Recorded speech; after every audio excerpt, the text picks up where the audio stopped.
ஆச குத்தாலத்து அருவி போல ஓட ஓயாம பேசி பேசி மாமா நீ உணர்ச்சிகளை தூண்டி பார்க்கலாமா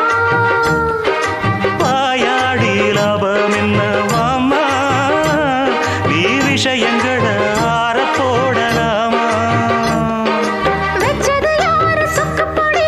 என்னவ பண்ணுப்படி சொன்னத கேளு கண்ணுமணி சொந்தமும் பந்தமும் வந்ததடி சொல்லிக்கொடு